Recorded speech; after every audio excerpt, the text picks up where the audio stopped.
Lewis Carroll, Alice in Wonderland. Chapter 1. Down the Rabbit Hole.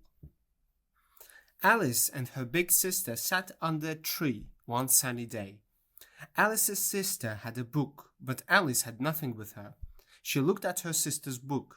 There were no pictures or conversations in it. Why is she reading a book without pictures or conversations, she thought. I'm bored, I know. I'll look for some flowers. Then she thought, no, it's too hot for that and I feel sleepy. Suddenly, a white rabbit ran past her. It took a watch from its jacket and looked at it. Oh, I am going to be late, it said. That's strange, a rabbit with a watch, said Alice. She jumped up and ran after the animal.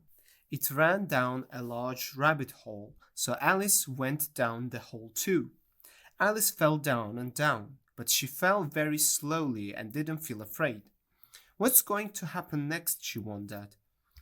She looked round. There were cupboards in the walls of the rabbit hole. Some of the cupboards were open and there were books in them. Sometimes she saw pictures. She looked down, but she couldn't see any light. Down, down, down. When will the hole end, she wondered. Perhaps I'm going to come out in Australia. I have to ask the name of the country. Please, madam, is this Australia or New Zealand? No, I can't do that. They'll think I'm stupid. She thought about her cat, Dina. What's Dina doing? Will they remember her milk tonight? Oh, Dina, why aren't you here with me? Perhaps there's a mouse here and you can eat it. Suddenly, Alice was at the bottom of the hole. That didn't hurt, she said, and sat up quickly. She could see the white rabbit and she ran after him again. They were in a different rabbit hole now. Oh, my ears and nose, the white rabbit cried. It's getting very late. He ran faster and vanished through another hole. Alice followed him through the hole. Now she was in a very long room. She looked round for the white rabbit, but she couldn't see him anywhere. There were 4 doors in the room, but Alice couldn't open them. Also, she couldn't see the hole anywhere. How am I going to get out, she wondered. Then she saw a little table. It had a very small key on it. Perhaps it will open one of the doors, she thought. She took the key and tried to open each door with it, but it was no good. The key was too small. This key has to open something, she thought. Then she saw a very small door, about 40 centimeters high. The little key opened it. She put her head down and looked through the door into a beautiful garden. She tried to walk through it, but she was too big. Sadly, she shut the door again and put the key back on the table.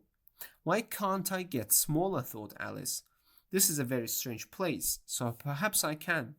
She looked at the table. There was a little bottle on it. That bottle was not on the table before, thought Alice. The bottle had "Drink Me" on it in large letters. Alice looked at it carefully. Is it all right to drink, she wondered. I'll drink a little, she thought. She had some, and it was very nice. So she had some more. This feels strange, said Alice. I'm getting smaller and smaller. After a short time, she was only 25 centimeters high. Now I can go through that door, she thought. She went to the door but could not open it. The key was on the table. She went back to the table, but Alice was too short and she couldn't get the key. She tried to climb the table legs, but it was too difficult. The little girl sat down and cried. Alice, Alice, she said after some minutes, don't cry. It isn't going to help you. Stop now. Then she saw a little box under the table. She opened it. There was a cake inside. On it she saw the words, "Eat me." Yes, I will eat it, Alice said. Perhaps I'll get bigger and then I can get the key. Or perhaps I'll get smaller. Then I can get under the door into the garden. She ate some cake. Will I go up or down, she wondered. She felt the top of her head with her hand, but nothing happened. She stayed the same size. So she finished the cake.